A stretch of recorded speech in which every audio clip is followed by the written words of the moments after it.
It is the 12th of October 2023. For any other person who's been counting, by the way, we are into the last quarter of this year. So we clear this month, it will be just 2 months to the end of the year. So there's just a lot of things that we're taking count of. The talks at the Bomas of Kenya, by the way, are entering the penultimate period now. And for those who are counting again, it's now less than 20 days for those gentlemen and ladies seated right there at the Bomas of Kenya to give us a draft document that is going to be the guideline into solving some of the key issues that have bedeviled the Kenya Kwanza government just a year and a couple of days into office. We shall be looking at some of those. Also this morning we're going to investigate the change of tact, or is it change of heart from the Kenya Kwanza side in terms of seeking recourse from President Uhuru Kenyatta and President William Ruto, also having some soft words from President Uhuru Kenyatta as well. There's just so much that we're going to talk about this morning. That plus issues that are also around the county governments in the country. Just a lot of governance as well. I'll be introducing the gentlemen who are going to join us shortly. For now, let's take a look at exactly what it is that you're waking up to this morning in your day list.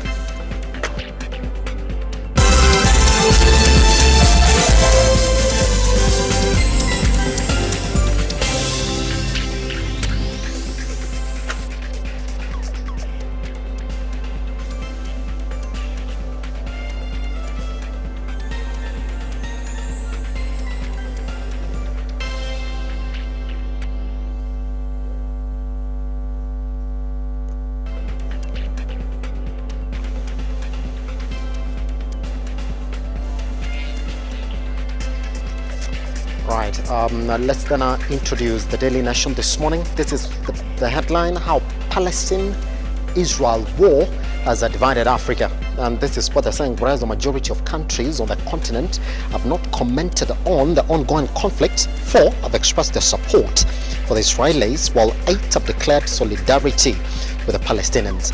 Now, you will look at this particular story and you see exactly how they have gone into it. Pro-Israel, Kenya is pro-Israel. If you did then read that statement from President Dr. William Ruto. The ones that are neutral or not yet commenting on this particular issue, we do have Uganda, Nigeria, Tanzania, Morocco, Egypt, Senegal, Zimbabwe, and Seychelles. Pro-Palestine, you're gonna find South Africa, Algeria, Namibia, Tunisia, Libya, Mauritania, and Sudan, as well as Djibouti. Read that particular story. Now, big news, King Charles and Queen are set to make a trip to Kenya. Now, visit follows invitation from President Ruto as country prepares to celebrate 60 years of independence. That particular story has been covered on page 10. Looks as if the bus tour, and if you don't know what I mean, the bus tour to the UK is bearing fruits. Read that particular story on pages 8, on page 10, on page 8. You're going to read on war on graft, corrupt KFS officers set packing as Ruto cracks down on graft. And in athletics, vote for Faith. She is in running for World Athlete of the Year. That particular story has been covered on page 42. And Kupet now threatens to boycott exams over pay row with a neck. That particular story also covered on pages 21 and 24 of the Daily Nation, as well as on the back page. Good. Let's then move on to the Standard this morning, and the big story here is the handshake fears. The Bomas of Kenya talks at the final stages, and Kenyans are waiting to see the draft document that's going to come from those talks. And there are a lot of leaders who've been expressing their sentiments on what they think is going to be the outlook of those particular talks and that conversation as well. We're going to table it this morning on our big conversation. Also, Britain's King Charles III set to visit Kenya. That story covered on page 8 on the Standard. Inside loan app driving up suicides. That is according to 22 and 23 pages. Read that particular story right there. All right, this story also that has been covered on our website, by the way, on our www.lookuptv.co.ke on our CS Tuya, is now suing husband for child upkeep and custody. For those who looked at those figures, it's about 500,000 or something. It's $500,000 every month. Now, big story here is how members of parliament now want to halt the new university funding model. That particular story covered on page 4. All right, the story on corrupt KFS officials, 23 of them have been set packing as RUTO cracks whip, and village boy who broke Kipchoge's world mark, as according to Kiptum, sorry. That story covered on page 2. And you know what he said? He's ready to race him. Think so? Talk to us at Lookuptv across all your social media platforms. My name is Simba Kiage. We take a tiny breather. Once we come back, I'll be taking you straight to your room this morning, where we get to look at some of the biggest news stories that you are waking up to. Good morning.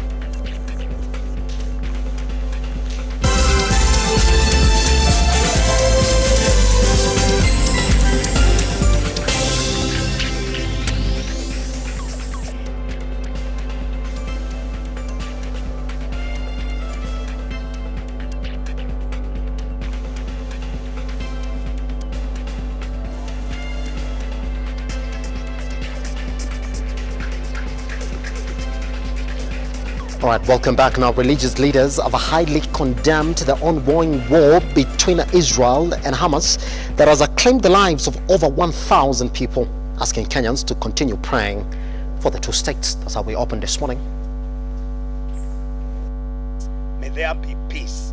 We declare peace, peace. At a time when Israel and Hamas war has left over 1,000 people dead and over 2,000 injured, religious leaders in the country have highly condemned the attacks and promised to stand in solidarity with Palestine and people of Israel during these tough times. Kenya, as a Christian nation whose foundation of Christian faith is grafted from Israel, and that reflects biblical Israel, is a ground of that gives us reason to speak. Stand in solidarity with the state and the people of Israel during this, what can be defined as indescribable pain, painful moments on the following accounts. Number 1. The clergy has noted that Kenya has a long-standing relationship with Israel through various bilateral agreements which have helped Kenya steer development within the agricultural, trade and security sectors, saying the ongoing war will greatly affect some of these sectors. Kenya has a long-standing relationship with Israel, like we all know, that dates as back as our country's independence. Through bilateral agreements with Israel, Kenya has steered development within the agricultural, trade and security sectors.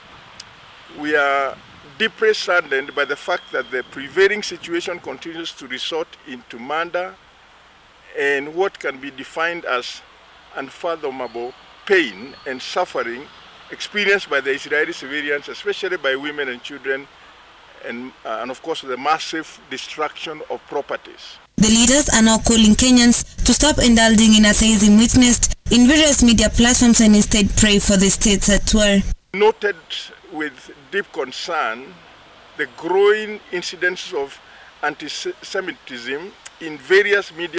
Mevin Ketembe, Lookuptv, Nairobi.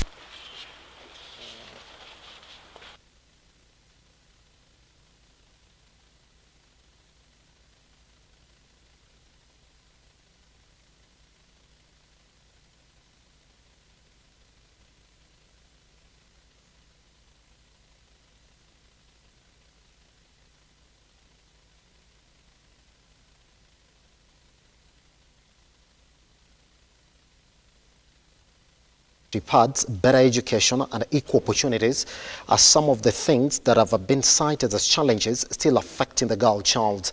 Now, to mark the day, journalists for human rights held a media and a girls' rights engagement roundtable seeking to promote and protect girls' voices and rights through the media. The International Day of the Girl Child was marked with a special focus on media and girls' rights engagement. The Canadian High Commission in Kenya partnered with Journalists for Human Rights for a roundtable discussion on promoting and protecting girls' voices and rights through media. This year's theme is Invest in Girls' Rights, Our Leadership, Our Well-Being.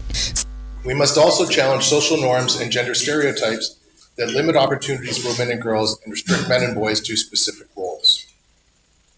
Additionally, let's also challenge ourselves to promote gender equality in our daily lives and cultivate inclusive attitudes and combat discrimination at home, at work, among friends, and online. Girls are now able to access education and access other opportunities that previously were relegated to just the boy child. But even as I say this, it cannot be lost on me that these things are there and they are accessible to girls. But in terms of the progressive realization for each and every girl, we still have a problem because access to education is probably a preserve of the few. There are so many bottlenecks that do affect access to education for girls. Some of them as simple as access to sanitation facilities and sanitary towels. Some of the key concerns that were highlighted include access to sanitary pads, which remains a pressing concern for many girls. Legislative actions to address this concern have met resistance, as there seems to be little willingness from the political class. It's a shame that patriarchy has gotten to our, national assemblies and places of leadership, because I wonder whether we have other countries that legislate on some of these things, especially access to sanitary towels, because it is a matter that is affecting girls greatly, that affects women greatly. So I believe away from even professional education, both formal and informal, it's very key for us to provide that economic empowerment to the young women. Okay. The event also celebrated the achievements made in the fight for girls' rights, with many activists sharing inspiring stories and successes. One such story was highlighted on how teenage moms are being given a second chance at education. Furthermore, there was a clear call for journalists to amplify the voices advocating for girls' rights through better reporting. This highlights the role media plays in creating awareness and driving change. Getting training on how to cover issues of gender. Remember that gender is about men and gender is about girls. So getting training, getting capacity building on how to cover this issue, because I know mostly across the country, in Nakuru, the message was the same, the challenges similar. Wanapoanza kupata hedhi yao ya mwezi, lazima wajichunge, kwa sababu kule nje wanakuwa defiled, wanakuwa na changamoto ya kutangamana na wengine. Distributing sanitary towels and underwears to our girls. The International Day of the Girl Child is significant as it reminds us of the need to address gender disparities and empower girls to reach their full potential. It also emphasizes the importance of media in promoting and protecting girls' rights worldwide. Brian Amoai, Lookuptv, Nairobi. President William RUTO has ordered the Kenya Forest Service to sack 23 forest managers and rangers suspected to be involved in graft cases affecting the operations of the forestry department in the country. Speaking at the KFS pass out in Gilgil, Nakuru, RUTO added that the officials have been a huge obstacle in the observation of forests and environment.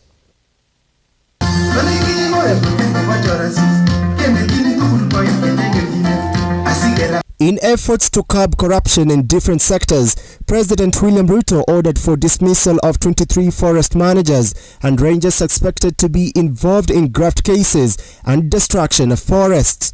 Kupitia kwa ushirikiano na wizara ambayo inahusika na KW na KFS, kumepatikana wale wafanyikazi wa KFS waliozembea kazini, walio wafisadi na walioshughulika na kusaidia kuharibika kwa misitu ya taifa letu la Kenya. Na nimeamrisha bodi ya KFS, hawa wote waliopatikana aidha wakizembea ama wakijihusisha na ufisadi ama wakichangia kuharibika kwa misitu yetu, wote waondolewe kazini. na wapelekwe kotini.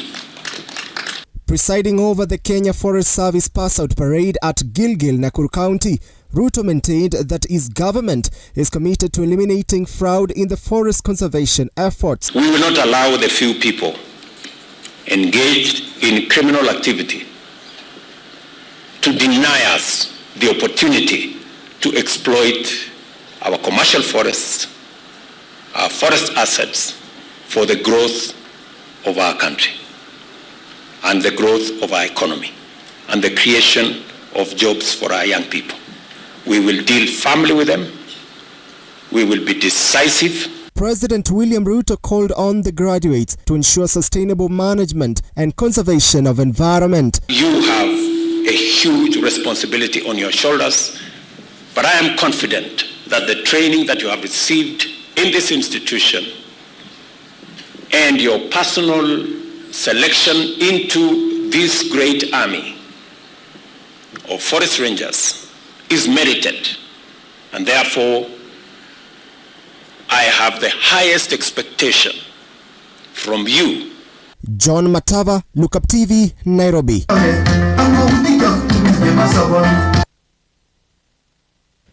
Police officers who will resist transfers from the National Police Service will cease receiving their salaries. This according to Interior Cabinet Secretary Kithure Kindiki, who appeared before the Senate yesterday morning. Kindiki ordered the National Police Service to effect the transfer of police officers who have served in one area for more than 3 years in a bid to counter corruption. As the Ministry of Interior and National Administration sets in place mechanisms to improve service delivery and counter crime and corruption within its ranks, officers will now not serve in the same jurisdiction for more than 3 years. It has now been decided that going forward, no officer who has served for more than 3 years should remain in the station they are serving. We have given the police command a maximum of 60 days to make sure that all officers countrywide who have stayed for more than 3 years, not 5, must be transferred. Additionally, Kindiki warned that any officer who will resist any transfer will face the consequences, top among them ceasing to receive their monthly dues. The directive by the government is that any officer after the 60 days who continues to resist or for whatever reason does not move to a new station, the salary will be stopped. It is that serious. And for those doing sensitive operations, normally we move them after 1 year because the kinetic work and operations they engage in are extremely demanding. With the National Police reservists on the spot for misuse of firearms accorded to them, the CS assured the Senate that action will be taken against any officer using their firearms for criminal activities, noting that the licensing board is conducting a nationwide crackdown against illegal firearms. A overwhelming majority of National Police reservists continue to do a great job in securing the communities where they have been deployed. We have had isolated cases of misuse of firearms.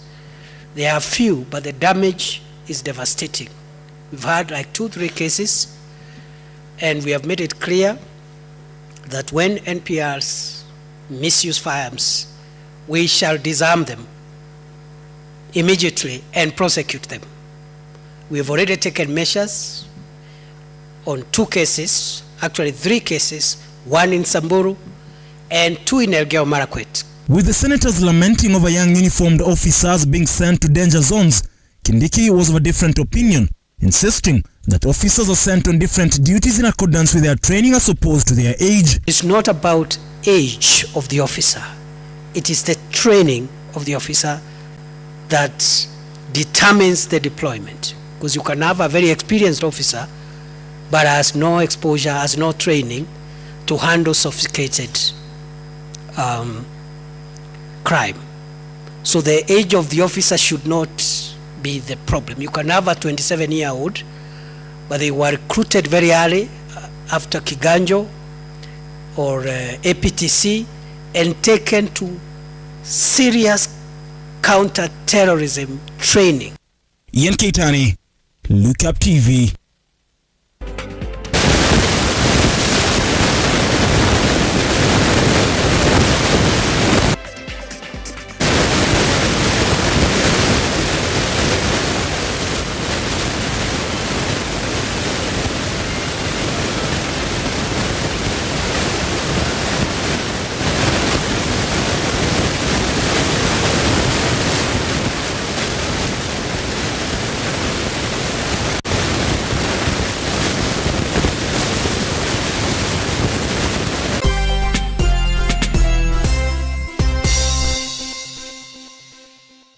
Are you a business owner in the retail business of fast-moving goods in the market, and your goal is to boost and expand your business? Juhudi Kilimo is now offering you financial support with super fast loans of up to 30,000 processed within 1 to 3 hours. All you need is your original ID, KRA PIN, 6 months M-Pesa statement, proof of permanent business, and 2 guarantors. Visit any of our branches today or call us on 0709 692 000 or send an SMS to 20103 at no charge. Juhudi Kilimo, investing in farmers, transforming lives.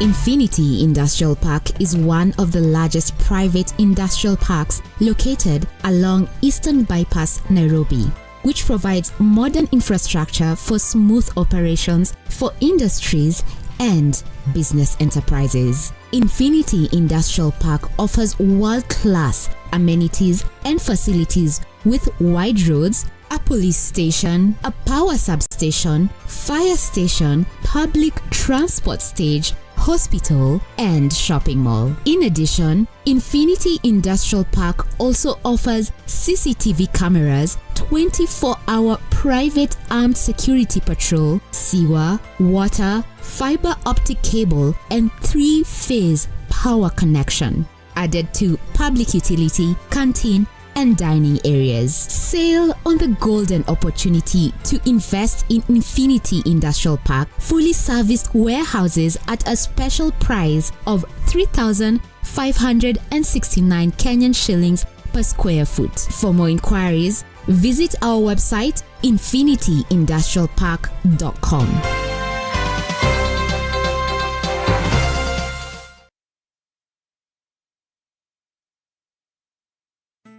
Once again, tuko hapa Angel Center for Abandoned Kids, all because of you. My name is Catherine Wanjiru.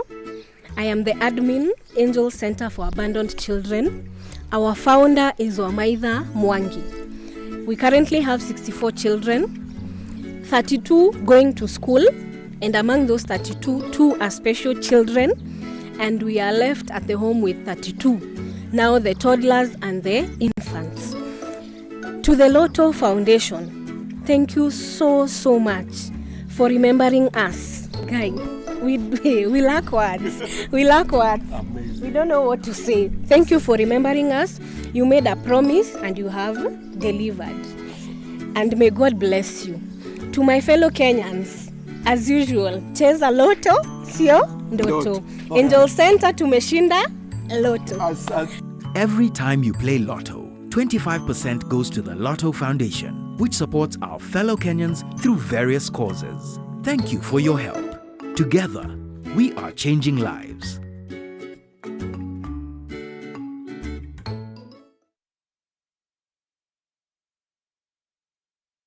My name is Timothy Charu. I work for I&M Bank. I oversee a product called asset-based finance and insurance premium finance.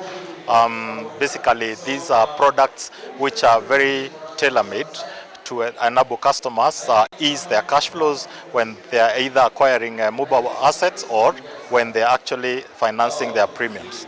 That is insurance premiums. Yeah. Well, the environment and the expo here has been quite exciting. We are very happy to be here, and we also get the opportunity to showcase the very exciting full basket of financial solution in the form of banking products that we have at I&M Bank. We have a very vibrant desk at this expo, and of course we'll be looking forward to meeting more of our customers and engage on what the requirements would be. On the motor vehicle, this has got to do more with the partnerships that we've been running across the market. We have very reliable partners in the way of motor vehicle dealers, and this one particular piece of nice asset is here just to demonstrate the viability of the partnerships that we have. So this vehicle here, for instance, can be financed to a customer at 100% finance over a stretched repayment period over 72 months. Yeah. Of course, at very friendly interest charge. All forms of movable assets, of course, the condition is that they have to be movable and they have to be identifiable through a serial number or a registration number. Of course, the motor vehicle will fall into that category since it has a number plate which shows the registration number. And as far as the asset finance product is concerned, we always like showcasing this to our customers because there are clear advantages of using asset finance as a very viable form of asset acquisition. One of them, of course, is that the asset is self-securing. When we give you a loan to acquire an asset, we don't really require additional collateral for that particular loan. Of course, what you can call the comparative costs of transacting and asset finance is way lower than other forms of tangibly secured facilities such as term loans and all that. So we definitely would be offering some cost saving to our customers as they acquire their assets. Of course, again, to businesses, there are advantages around taking asset finance. There's something called capital allowances and of course taxable, tax deductible expenses for businesses. So in this case, if for instance you have assets that are acquired within a business, you are allowed to claim what we call capital allowances against your taxable income. So is the interest charge. The interest is actually a tax deductible expense from your profit before tax. So businesses would actually benefit from having these assets acquired through asset finance within their businesses. Are you an SME looking for a media partner? Look no more, as Lookuptv got you covered for all your visibility and marketing needs.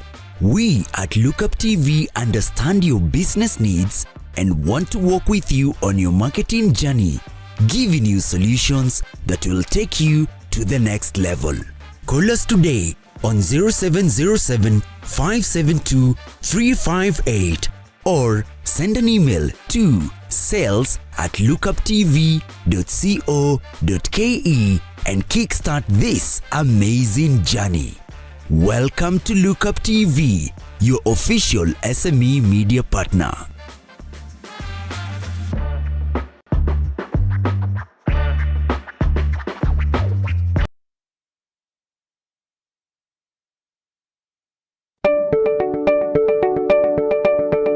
Are you looking for experts in waterproofing systems, concrete admixtures, flooring systems, refurbishment solutions, roofing, sealing and bonding, and building finishing systems?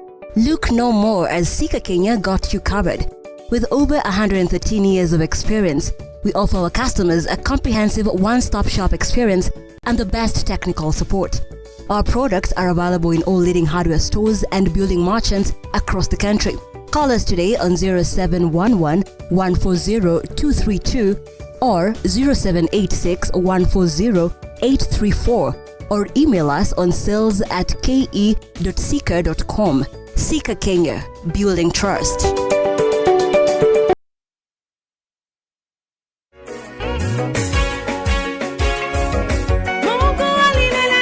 Christ for All Nations Evangelism Alliance, in conjunction with Dagoretti Sub-County Bishops and Pastors, welcomes you to Festival of Hope, Healing and Miracles, which will take place at Dagoretti, Nairobi County at Ndurarwa Grounds, Riruta, next to CDF, from 11th to 15th of October 2023 from 3 p.m. to 6:30 p.m. Come and experience great ministration from Evangelist Nia Seris from United Kingdom, Evangelist Billy Jenkins from USA, Evangelist Jackie Ford from Australia, and Evangelist Michael Job from the USA.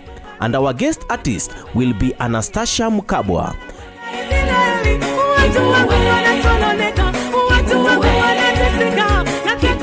Come and receive hope. Come and receive your healing. And come and receive your miracle. God is waiting for you.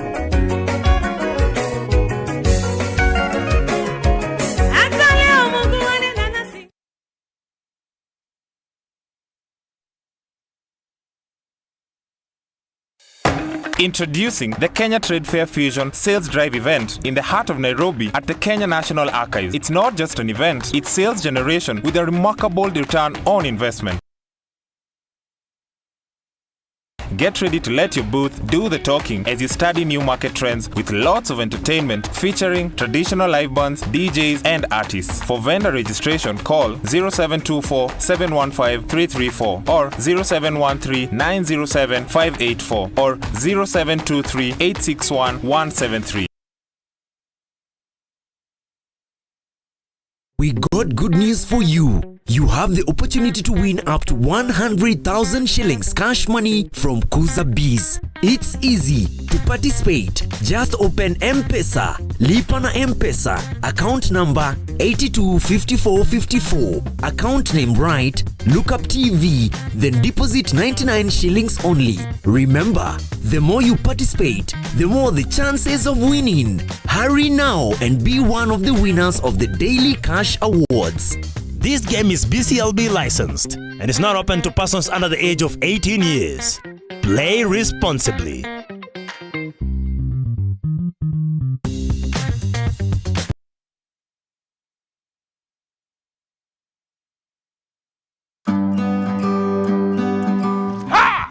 Kipindi ni ukulima ni mali na Manjoro. Kumbuka hapa ndipo unajifunza mambo mengi kuhusu ukulima. Kilimo ni uti wa mgongo wa nchi. Na ukiwa na Njoro unajifunza. Kumbuka, angalia mwenyewe. Tunakuambia ukitaka kujua tips za ukulima, ungana na sisi kwenye Lookuptv. Every Sunday unatukuta pale saa 10, tunakuonesha kuhusu ukulima. Ukulima wa mimea, ukulima wa ng'ombe, ukulima wa kuku, ukulima wa mbuzi na yote ambayo yanahusiana na ukulima. Kumbuka nini? Kipindi ni ukulima ni mali.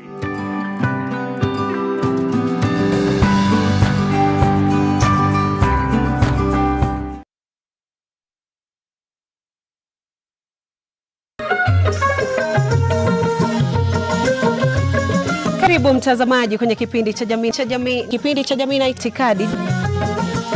Kaini kitako tuna mengi. Mapenzi yanapoanza watu huitana bebi na majina mengine matamu, lakini baadaye penzi linapogeuka na kuwa shubiri, mtu anafikia kwenda kumtafuta mke mwingine. Itakuwaje? Yule wa kwake nyumbani labda hajamridhisha. Ni sawa ama vipi Maliki? Dadangu, wanaume ni kama maembe. Huyu ni mwanamume atakuja abadiliki. Mwanaume mwenye wanawake wengi hata katika uchumba, kwenye ndoa ataendelea. Mtu na tabia yake hawachi. Ile umbo la kike likishaanza, kila kitu kishaanza kuwa mahali pake. Ningependa kukuona. Sijaenda mahali ambapo mimi nilisikia mtu ati huyu alikuwa shujaa, alikufa katika mstari wa mbele wa ndoa. Sijawahi sikia mimi.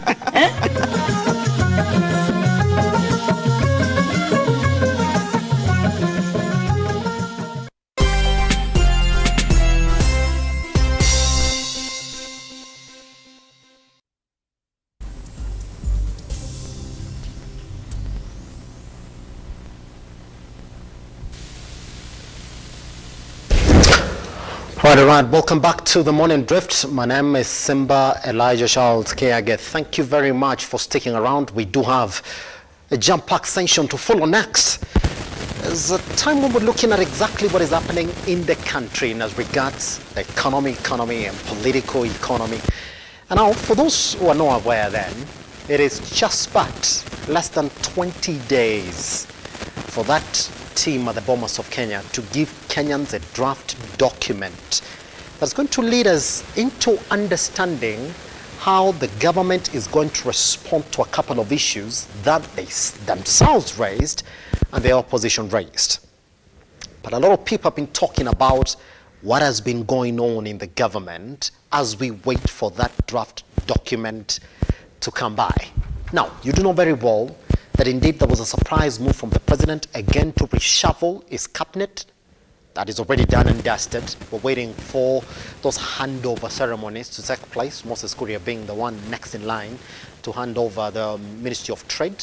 But then the deputy president has been speaking, either loudly or silently. But there are other people who have been speaking as well in as regards the talks at the Bomas of Kenya. Now, the president last weekend, or should I say this weekend, was at the Luo Nyanza part of the country. The so-called rebel members of parliament found it very, very hard to get or to address the populations at the Luo Nyanza part of Kenya.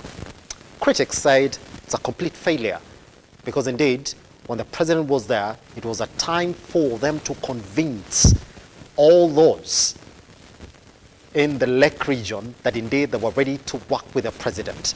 The question being then, how is that going to go down with the talks at the Bomas of Kenya, knowing very well that there's that agenda for the government to stop infringing on political parties in the country? Let's talk about that then. This morning, we're joined by one Mr. Eric Mungai. How are you doing, sir? I'm well. Good morning to our viewers. Good morning. I always say this is the only place you can look up to for the truth. Is it not? And for saying things as they are. That's it. And you know, Simba, we are waking up to some news that government has been borrowing secretly since May of last year. It's something that we need to discuss because you remember in 2021 or thereabout, or 2020, Mozambique was in a similar scenario where a few government officials colluded, three parastatals went and borrowed $2 billion to buy a ship and some other small things. Then they hid the debt from IMF and everyone else, and later it became a huge scandal. And when you hear some of those things happening now, it sends some jitters. Because you never know what else could be. You know, now you start understanding why we all of a sudden will have IMF. It tells you, kumbe, there are many things under the table. That's it. But good morning. Good morning. We're going to talk about that shortly as well. Also joining us this morning, we do have Mr. William Kamau. How are you doing, sir? Happy to have you around. Thank you for having me. It's my first time. Karibu sana. It feels very worth looking up. That's it. Pretty much. All right, gentlemen, I want us to jump straight into an observation that we in the media have made. And I want to start with you, Mr. Ngai. DP Rigathi Gachagua is not a settled man. Whether we are reading too much into it or whether we are reading slightly into what is happening in the government right now. I mean, set way back when the president reshuffled the cabinet. You would like to think that the DP roles would have been improved. But then some people read that there was a downgrade in his roles as well, with one Musalia Mudavadi seemingly winning. Straightforward to what is currently going on in the country, the DP's changing tact. Is a man who's been hitting the former president heavily, criticizing him for the political turmoil that the country did experience during that time when we're having Mandamano. But now, it's changing his tone. And let me just read for you exactly what he said. He said that elections are over. No one will be allowed to pelt stones at former President Uhuru Kenyatta and his family. It's time to bring the nation together. And then he continues saying, he is also our son. Mr. Mungai, it's a completely different script. If I read that and then I told you to guess who those words are from, chances are that before I tell you that they were from Rigathi Gachagua, you wouldn't say that they were from Rigathi Gachagua. You completely say it's from somebody different. I'm going to be very direct to you, Mr. Mungai. This talk about Rigathi Gachagua feeling that he's losing his hold of the central part of Kenya vote, his influence winning off. Do you think that this is a tact from him to try and get hold of some of his influence in that area? Thank you, Simba. I have often said that in politics there are no permanent friends and there are no permanent enemies, just varying interests. And interests are like a river, that where the interests flow, the river flows. And sometimes you can dam interests, sometimes you can overrun the dam. So depending on where interests flow, politicians are also likely to flow. But I remember one day we were having this conversation in this show, and I told you for a fact that Azimio had hired goons to destroy their own demonstrations. You want to reconsider? And there was a hidden argument. No, I don't want to reconsider. I want to confirm that was actually the case. No. And you remember, and I say this in the context, still in the context of what you've asked, because Maina Jenga, a confirmed Azimio a theorist, excuse me, did confirm that indeed they are the ones who had sent their own goons to invade Kenyatta's farm. And so it tells you that really, in terms of perceived enmity, it was actually driven by the Azimio propaganda wing, which is very effective. So in my own opinion, and I agree with the DP that politics are politics, and we let bygones be bygones. And I have seen many people celebrate the fact that, or rather what has been perceived to be elevation of Musalia Mudavadi to the foreign affairs docket. But I would want people to hold their horses a little bit, because you know, there are sometimes you can help, tunasema saa ingine ubembelezi punda kwa mteremko. And I think, in my opinion, our prime CS is a guy, sometimes even when you try to assist, you know, in football sometimes you have assists, but you know, when the striker is unable to score, then you really cannot blame the other player. So in my own opinion, even if you were to give the prime CS whichever position, really he is unable to convert that. And I'll say for a fact that the DP, as it is, he's better off reaching to the former president so that he can bridge the gap that Azimio were able to get in the Mount Kenya region. It's much easier for him to do that than for the prime CS to consolidate the western backyard. Yes. Because remember, the western backyard, you have half of it going to Raila, you have some of it going to Etangula, and the remainder goes to Mudavadi.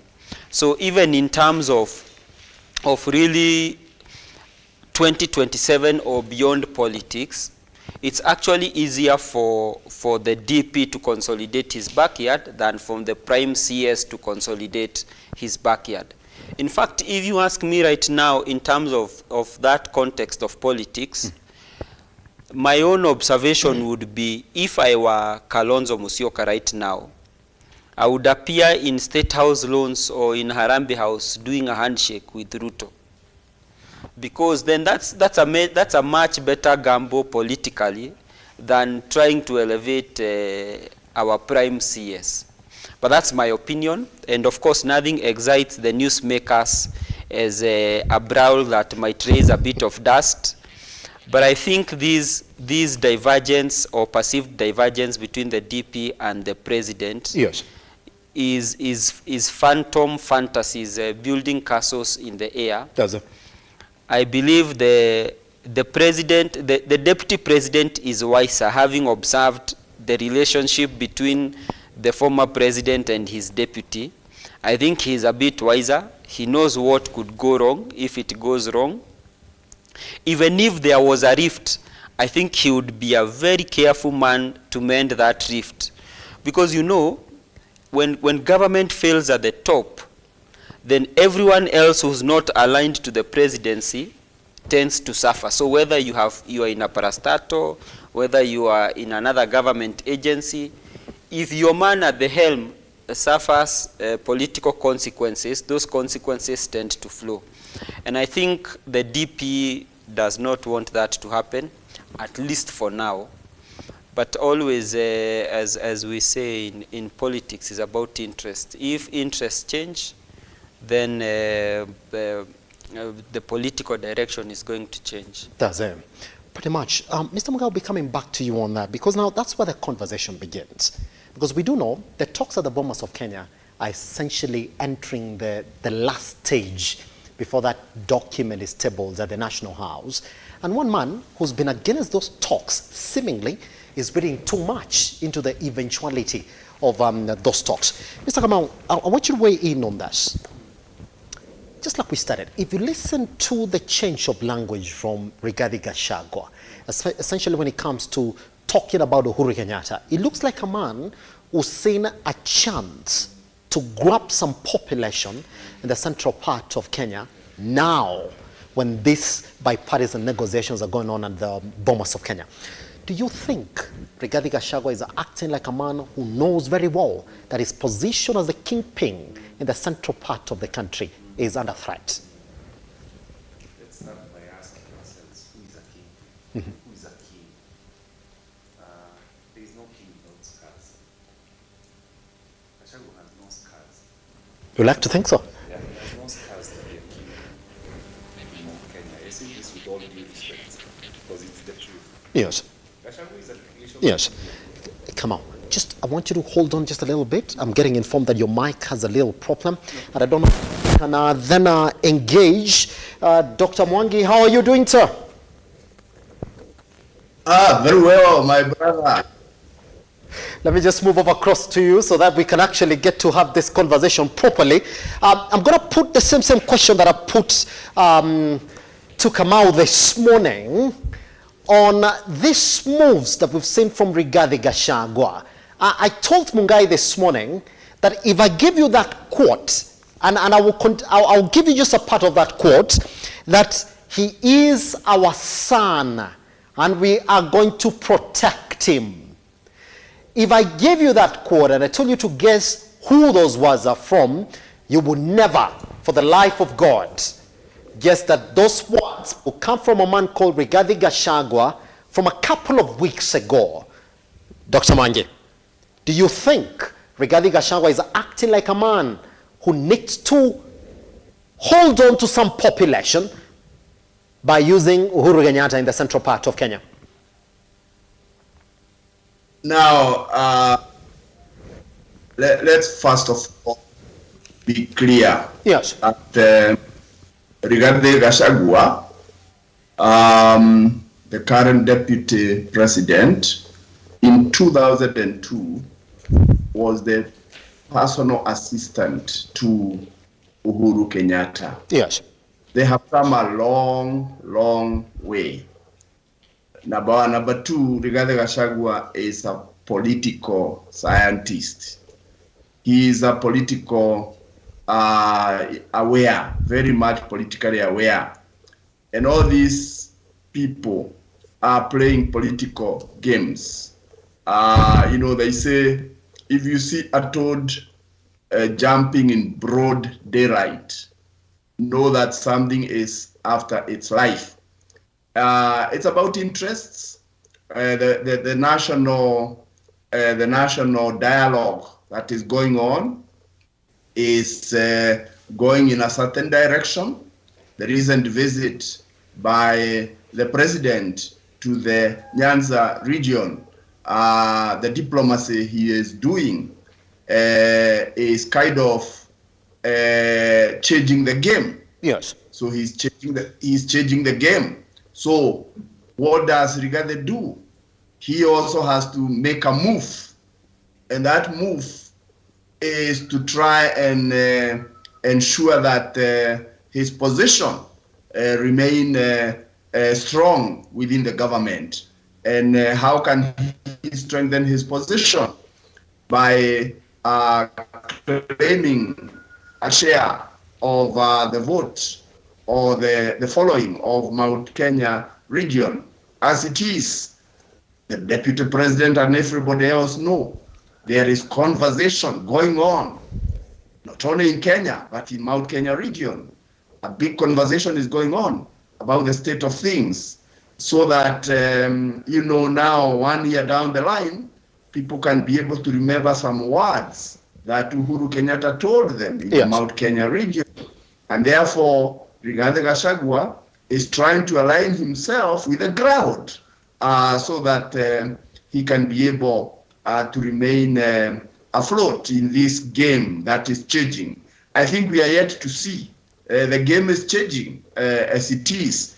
Because the country, as I want to align myself with the comments of one of the colleagues there, that it's a river that is flowing.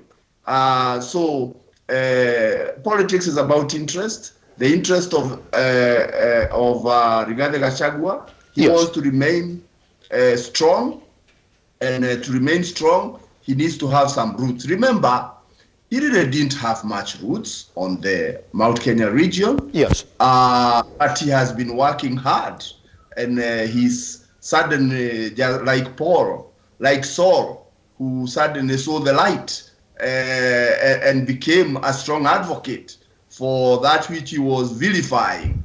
Rigathi is now saying, look, we will defend our son. And in a way, that could kind of propel him or keep him, keep the powers that be in check.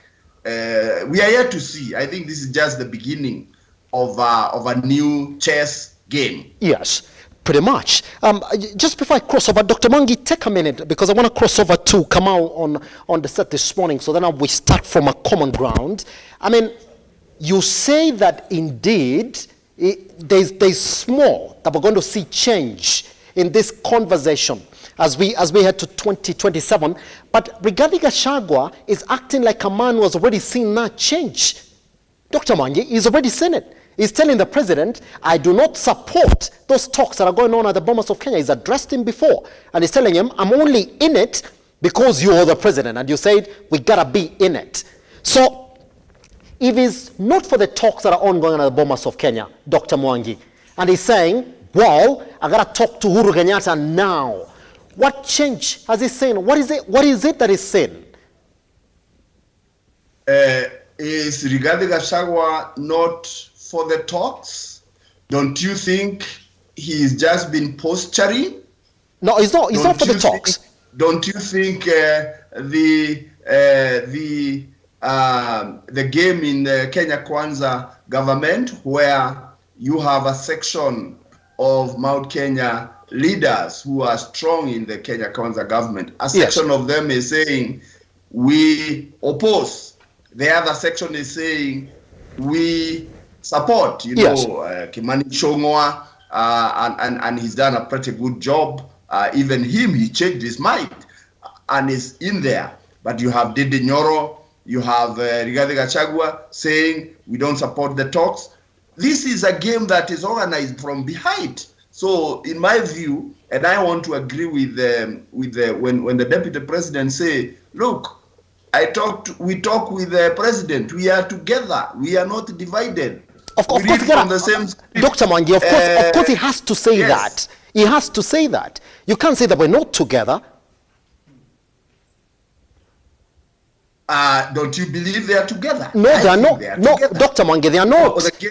They are not. Let me remind you in just a minute before I cross over to Kamau on set. Let me remind you to events that happened at a church service where DP Rigathi Gachagua blatantly told the president, I do not support these talks at the Bomas of Kenya. The party, that is the UDA party, that is majority Kenya Kwanza, does not support the talks that are ongoing at the Bomas of Kenya. But because you're the president and you said we're going to support it, we have to support it. He turned back and said, but if you ask me and majority of the people in this party, we'll tell you we won clear and fair. So let everybody go home. You know, Shakespeare wrote and said in Merchant of Venice, yes, the world is but a stage where each one of us has a role to play. The world is a stage, and politics is a game. And the Kenya Kwanza government, political players are not, I mean, they are not minnows. They know exactly what they are doing. You know the situation in the country.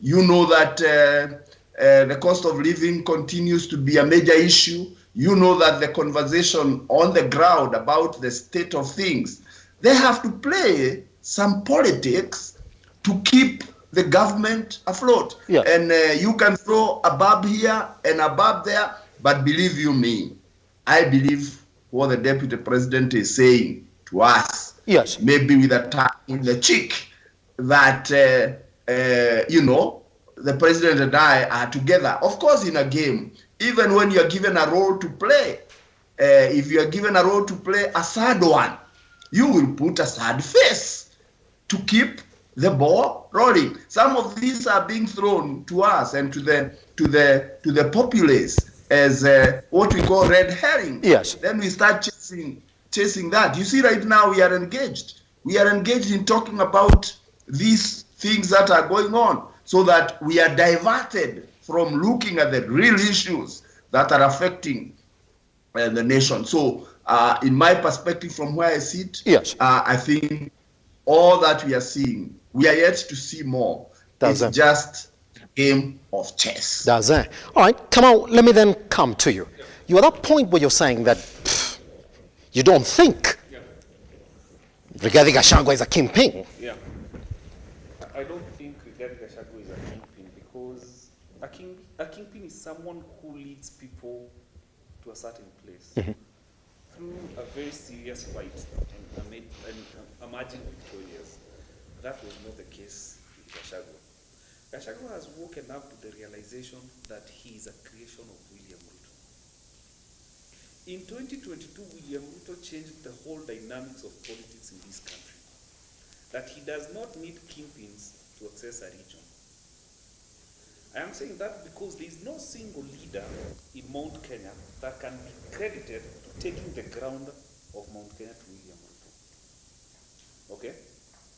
So William Ruto, so what Gachagua has done, he's realized he's just a pawn in William Ruto's game of. And here he has realized my fate and my destiny in politics is in William Ruto's hands. I am not sure he will pick me as his running mate in 2027. So what do I need to do? The very same ground called Mount Kenya, which went to William Ruto without necessarily any leader taking it to William Ruto, is go and take that ground, which is called Mount Kenya, to be his negotiating tool in 2027. So what Rigathi Gachagua is looking for right now is an impossible mission. It would mean he will need to blow the government from inside. Okay? Where does that leave him? And where does that leave the government? William Ruto and Mount Kenya leaders in Kenya Kwanza will not watch Gachagua blow the government from inside to be the king in Mount Kenya. Remember Gachagua, I will say this without fear of contradiction. I'm saying this with all due respect because this is, I feel safe to speak the truth here. That's it. My friend here said this is a place you speak undiluted truth. No single Mount Kenyan leader will sit down and watch Gachagua blow the government from inside to lead Mount Kenya to be his negotiating tool in 2027. By the way, William Ruto can still have Mount Kenya in 2027 without picking Rigathi Gachagua as his running mate. Even after you say that you can't credit any leader for taking Mount Kenya to Dr. William Ruto in 2022. William Ruto can pick another leader from Mount Kenya. Mount Kenya is not... You see, the kind of allegiance Gachagua is looking for in Mount Kenya, the legitimacy of a kingpin, he does not have it yet. I've told you, William Ruto went into Mount Kenya and took the ground. No single leader in Mount Kenya is credited a one-man army taking the whole ground. And that is the change of dynamics that came in politics in 2022. Is Rigathi Gachagua then realizing that? Yeah, he's realizing that Uhuru Kenyatta is still the kingpin in the central part of Kenya. He has realized that this is a case, it would be a marriage born of convenience, like I need you, you need me. So Gachagua is in a space, he's asking Uhuru Kenyatta Muigai, do you need me in Mount Kenya? Do you have any interest to protect with Mount Kenya? Because now they have realized whatever Gachagua is doing is a politically, economically, intelligent-based action. Yes. He knows whatever is happening, they feel the grip of Mount Kenya is slowly moving out of their grip. And that's why the Uhuru factor is coming in. You know, most of the time on the ground and I'm speaking to people, and when you people start saying, Afadhali dynasty, hawa watu, walitupeleka hivi. Now that's a conversation this government was not prepared for, at least not at these early stages of its government. And so now brings the equation of who is Uhuru Kenyatta Muigai to the people of Mount Kenya. Now that people are looking back to him as their savior. Uhuru is outside government, so there's nothing much he can do for us politically, economically. Gachagua is the second command in government. Take it. This is something that is given. This is not politics. This is not rocket science. The senior most politician in Mount Kenya is Gachagua. Okay? So what he lacks is that legitimacy of having the people following him.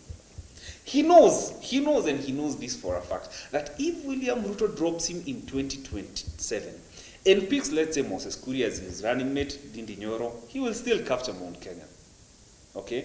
But this is the elephant in the room. Why is Mount Kenya drifting away from this regime this early? Why are we having the Mount Kenya conversation? Why are the people of Mount Kenya feeling threatened by the supposedly unity of the Luhya people? Are they coming to replace us in 2027? Why is it appearing that William Ruto is elevating Musalia and demoting Gachagua? You see, William Ruto is not a man you want to take at face value. Yes. His chess playing game is not something you just take lightly. Come on, I want you to hold your thoughts right there, because you're raising questions that were essentially my next part of this conversation after we come from this break. And Mr. Muigai, once we come back, your question is going to be, at no one point, and I want you to listen to me carefully, Mr. Muigai, at no one point have we seen the president directly talk positive things about the protection of Uhuru Kenyatta. Not at one point. Up until this weekend, when he said, my predecessor did good things, especially on coming up with this shipyard in Kisumu. Other project that is launched is actually blatantly avoided to speak about Uhuru Kenyatta in previous projects. Just because it was in Kisumu, that's where the name came up. Here's Rigathi Gachagua saying, Uhuru Kenyatta is our son. We need to protect him. We need to stop throwing stones at his family. But the president hasn't spoken anything about Uhuru Kenyatta. He's not said, well, let's protect Uhuru Kenyatta. The last thing we know the president spoke about Uhuru Kenyatta was, you are funding all the demos in this country and you gotta stop. Guess what? Do you think the president is happy with Rigathi Gachagua's comments? Once we come back right here, that's exactly what it is that we're going to weigh in this morning. We are talking about the draft document that is coming from the Bomas of Kenya in just a couple of days, if indeed it's gonna. There are feelings around it, and that's what we're talking about this morning. Once we come back right here on The Morning Drift.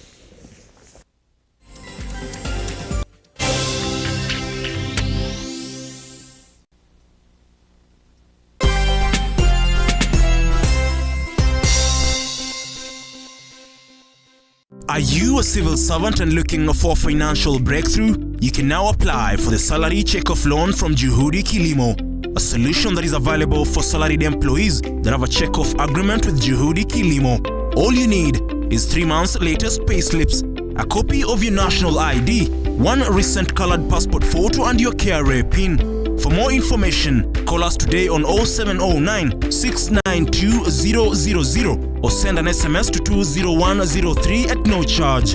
Juhudi Kilimo, investing in farmers, transforming lives.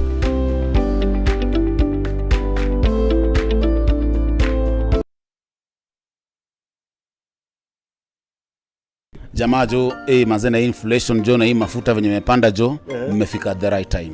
Mimi nakwambia wachezaji saa hizi tu ni kutoka hapa, kuingia mtaa, kutengeneza sima, wadishifiti, alafu tutane grau. Leo tuko katika center inaitwa Kimta, ambapo hapa ni sehemu ambapo wanafunzi ama vijana wadogo wanakuja hapa kusoma, wanakuja hapa kukuza talanta yao, na wanakuja pia kujinua kielimu. Now through Kimta and the groups like Tatua Tatu, through pads, wasichana wataendelea kuendea shule vizuri, at the same time watakuwa healthy. Yote ni kwa hisani ya Tatua Foundation. Na wakati wote ambapo unacheza Tatua Tatu, kumbuka kwamba 25% inakuja kusaidia masuala kama haya. Kwa hivyo endelea kucheza Tatua Tatu.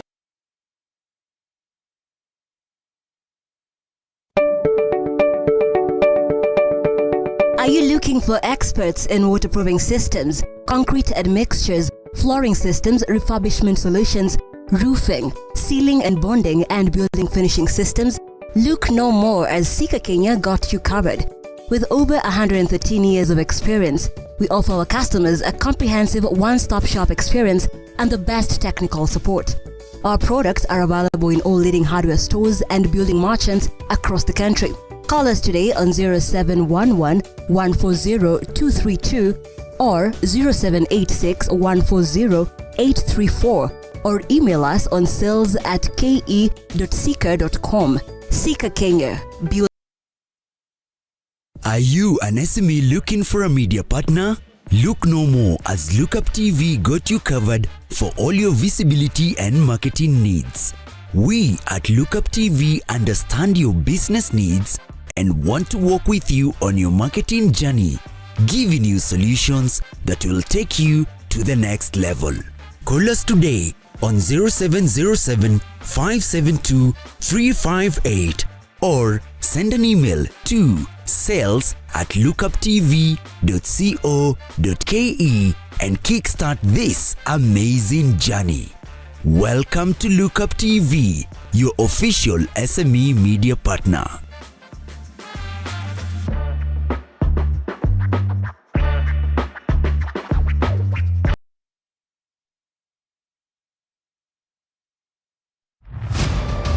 As the night falls, we come to life to bring you a comprehensive broadcast from the numerous events happening across our 47 counties. When it breaks, it matters, and each story is important. If it's Thursday, join me, Nancy Lima, and my able panelists as we break down the law jargons and analyze the Constitution in a way only you can understand. The news cycle never stops, neither does time. We cover each and every sector and present to you factual and accurate occurrences. This is where facts win the day. Join me, Nancy Lima, Ian Keitani, Tuesday, every Wednesday, Thursday, as from 9 p.m. on the Insight, only on Lookuptv.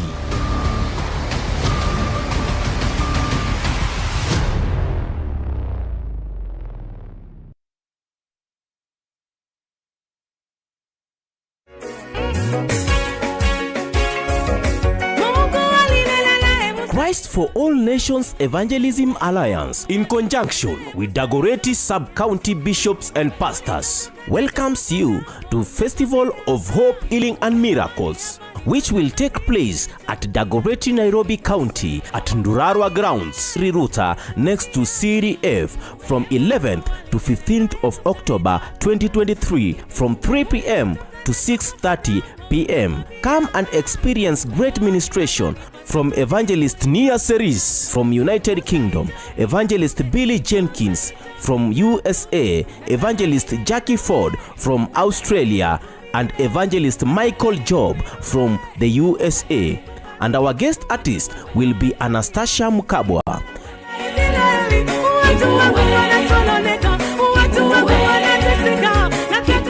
Come and receive hope. Come and receive your healing. And come and receive your miracle. God is waiting for you.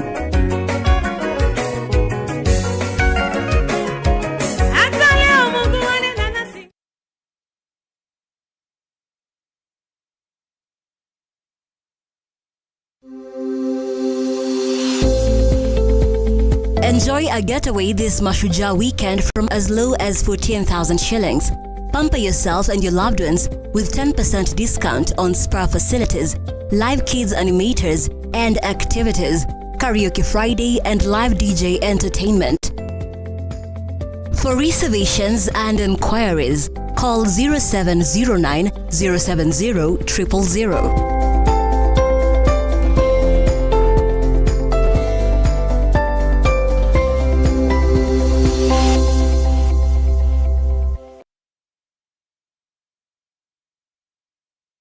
We got good news for you. You have the opportunity to win up to 100,000 shillings cash money from Kuza Bees. It's easy to participate. Just open M-Pesa, Lipa na M-Pesa, account number 825454, account name right, Lookuptv, then deposit 99 shillings only. Remember, the more you participate, the more the chances of winning. Hurry now and be one of the winners of the Daily Cash Awards. This game is BCLB licensed and is not open to persons under the age of 18 years. Play responsibly.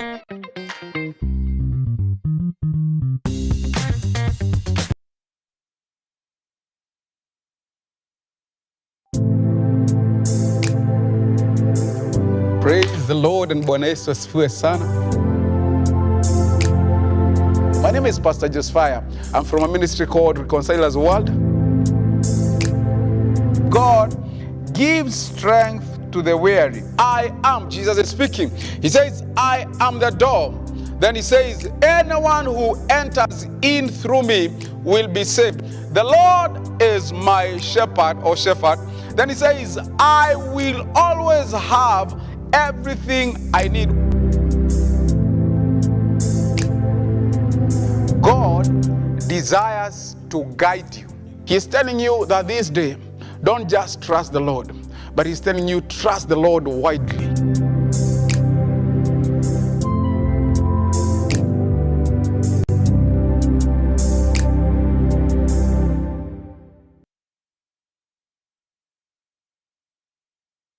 Are you a civil servant and looking for financial breakthrough? You can now apply for the salary check-off loan from Juhudi Kilimo, a solution that is available for salaried employees that have a check-off agreement with Juhudi Kilimo. All you need is 3 months latest payslips, a copy of your national ID, 1 recent colored passport photo and your KRA PIN. For more information, call us today on 0709 692 000 or send an SMS to 20103 at no charge. Juhudi Kilimo, investing in farmers, transforming lives.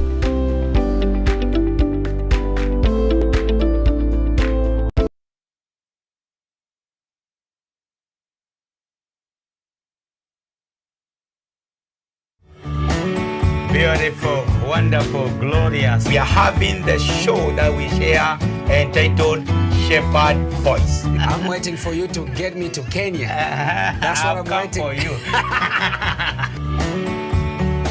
God is the source of every blessings that flow into your life. And I know that God is going to bless you and to do a new thing. Pray, pray, pray, pray, pray.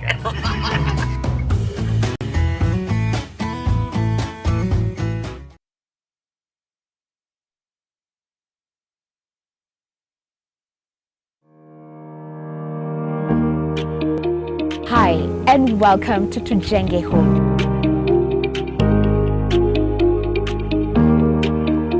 Your #1 show when it comes to all things architecture, real estate, property development, interior design. You get it right here on Tujenge Home. When the food is ready.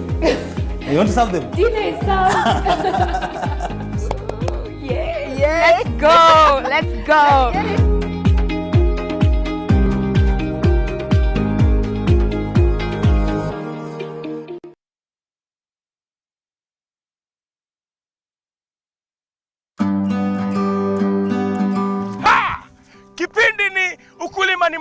Njoro, kumbuka hapa ndipo unajifunza mambo mengi kuhusu ukulima. Kilimo ni uti wa mgongo wa nchi, na ukiwa na Njoro unajifunza. Kumbuka, angalia mwenyewe. Tunakuambia ukitaka kujua tips za ukulima, ungana na sisi kwenye Lookuptv every Sunday. Unatukuta pale saa 10, tunakuonesha kuhusu ukulima. Ukulima wa mimea, ukulima wa ng'ombe, ukulima wa kuku, ukulima wa mbuzi na yote ambayo yanahusiana na ukulima. Kumbuka nini? Kipindi ni Ukulima ni Mali.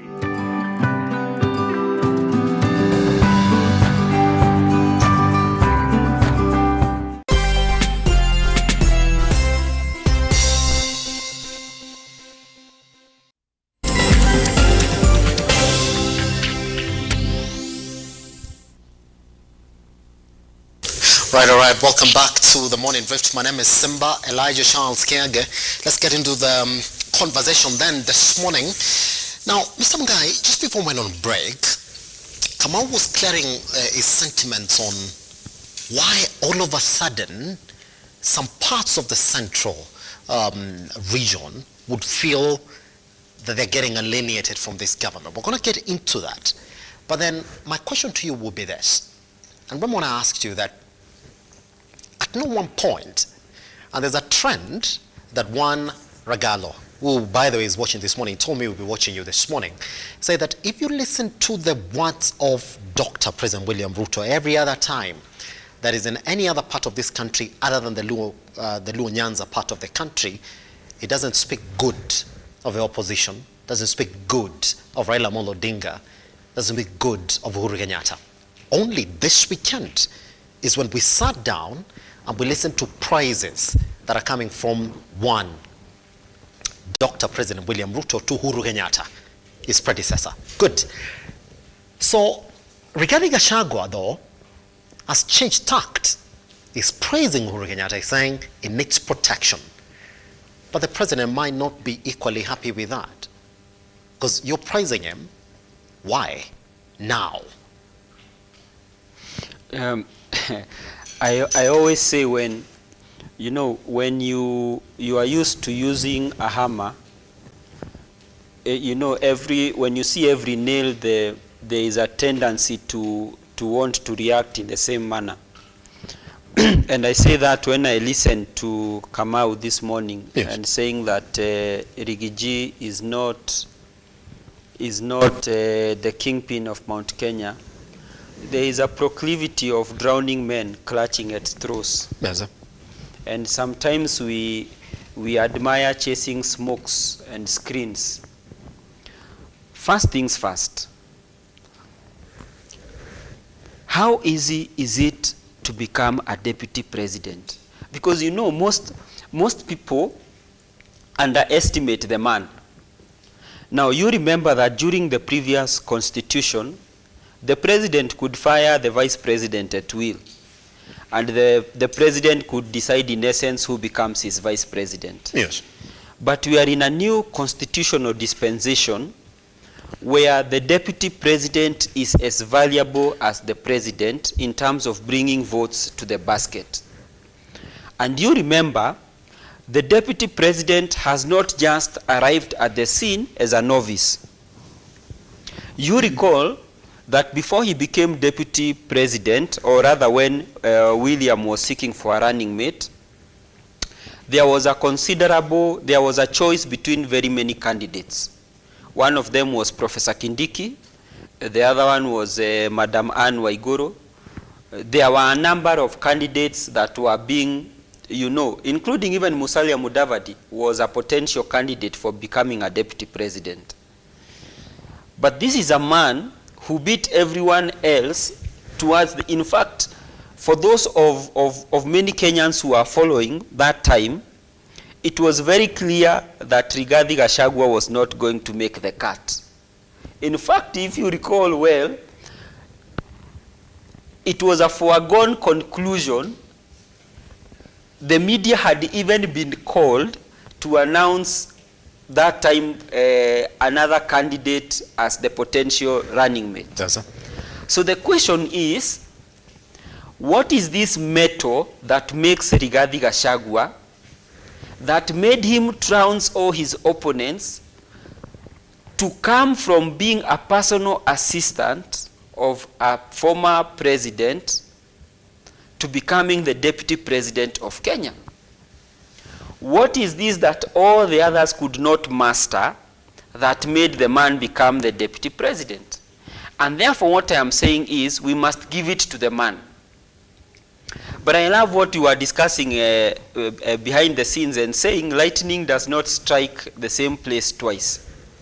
And therefore, what got the DP to where he is now, to sustain the very same thing towards the end and seek re-election as the deputy president, there must be a change of tact. Okay? Yes. And that is granted in politics. Now, I was just saying that, ukiona vinaelea unajua vimeundwa. So here is the deputy president goes to a local media station and says, you know, Uhuru is our son. Let us embrace Uhuru. Here is Maina Jenga who comes and says, you know what? It is not Kenya Kwanza that invaded Uhuru's farm. I want you to see the script. It is not Kenya Kwanza, no. It is me who sent my guys, and I am asking my guys who went to Uhuru's farm to start returning the goats and sheep. That is Maina Jenga, and we all know Maina Jenga is in Azimio. Fast forward, here is President RUTO saying, you know, for the first time in public, I want to thank His Excellency the President for his foresight in building this shipyard and bringing glory to the country. Now, this is politics. And Daktari had said, if you see a frog jumping in broad daylight, something really must be after its own life.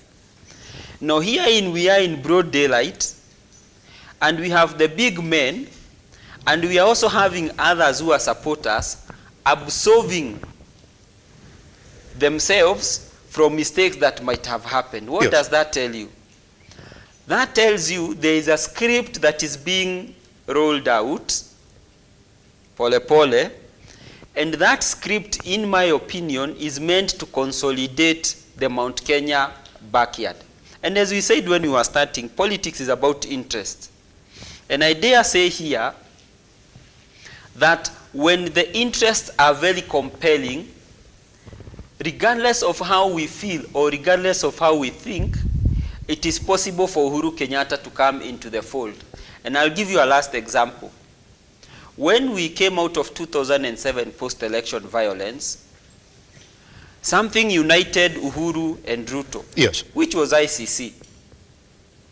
Prior to that, no one ever thought, no one ever even imagined or envisaged a scenario where Uhuru and RUTO would be in the same camp. But how did they prepare us? They prepared us by first saying that our son, you see the word our son comes, our sons are going to be tried in a foreign country as if we do not have courts in this country. Okay, do you remember? Don't be vague. Let's go to The Hague. So they started preparing us by our sons. What was the second level of preparation? Prayers. Okay, they started praying in public rallies, praying to God. That time there was no political formation, it was just prayers. Finally, it was a marriage of convenience based on interest. So even this one, the naysayers who are saying that, oh, Uhuru Kenyatta cannot come into the fold, when the interests are compelling, there is a big likelihood that Uhuru will come back into the fold. Now, you might be as skeptical as you possibly can, but that, in my opinion, is going to happen. Yes. It's a possibility. It is going to, because I have just explained to you 3 scenarios in a span of around 2 weeks that are culminating in the same. So that tells you behind the scenes, there are conversations that are ongoing. I like the way you remove Rigathi Gachagua, like you don't see Rigathi Gachagua single-handedly as a man who's aggrieved within the Kenya Kwanza side, trying to seek recourse with President Uhuru Kenyatta, knowing very well that Uhuru Kenyatta might still, or still is the kingpin when it comes to the central part of the country. Uhuru Kenyatta is not really a kingpin. With the way he is, what he is is that he's a man who commands respect and reverence, courtesy of the fact that he once held a very powerful position. Hold on, Mungai, hold on. If you look at the way that he won elections in the central part of Kenya, prior to him stepping out of power, you can say that, well, he still commands that support. You see, would you not say that? Mount Kenya, let me put it into context. Mount Kenya does not per se hate Uhuru Kenyatta. That's why we still call him our son, okay? The challenge that what transpired is that Uhuru came to sell a candidate in central Kenya or in Mount Kenya whom he himself had castigated and used that castigation as a platform to seek election. That's it. So it is not that Mount Kenya hates Uhuru. We don't. Actually, we don't.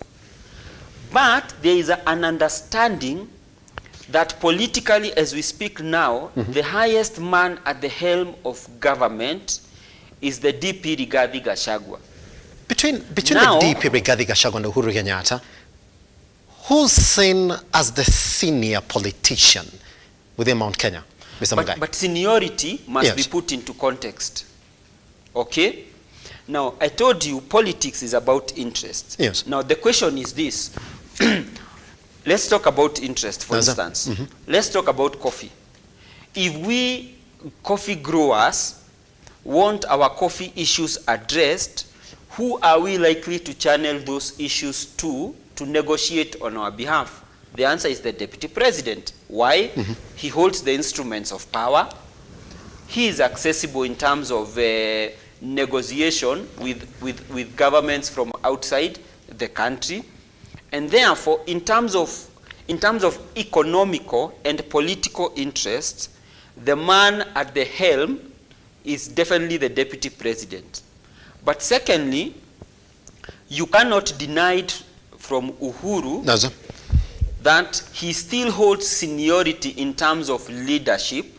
So what Rigathi might not be able to garner, what Rigathi does not have now, is political capital that comes as a result of working with the community for a longer duration of time and being seen to fight their battles. That is the capital that Rigathi is lacking now, which is with Uhuru Kenyatta, based on 2007 moving forward.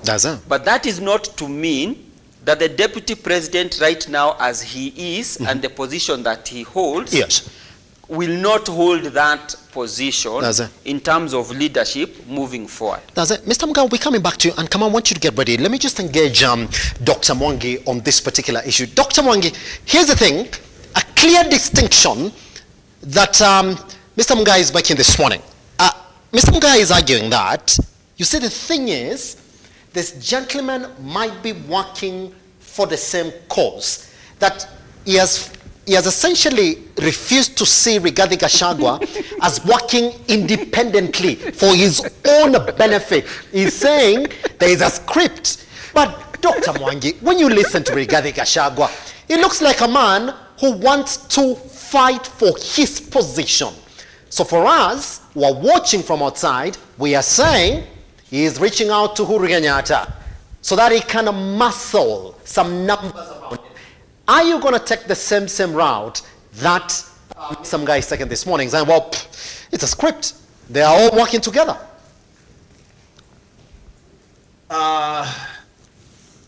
Yes. I mean, let's look at it this way. Are you saying yes? It's the same script?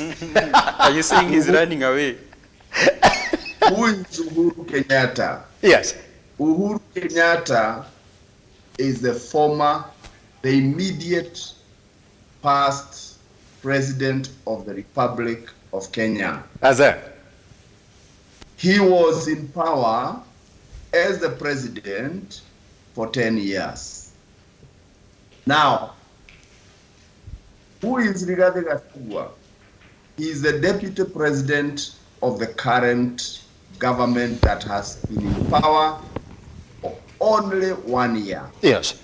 And within that 1 year, Kenyans are engaged in a conversation. What has this government done? Where is the country headed?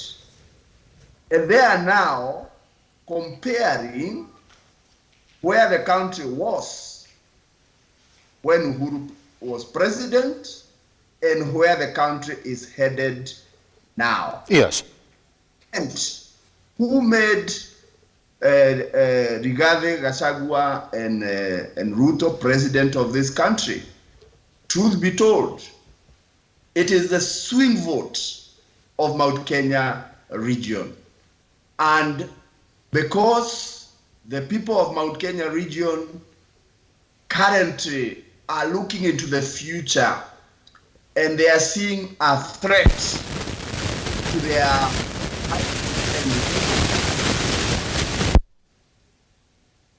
the conversation on the ground. And now people are remembering the words that Uhuru used to tell them. Yes.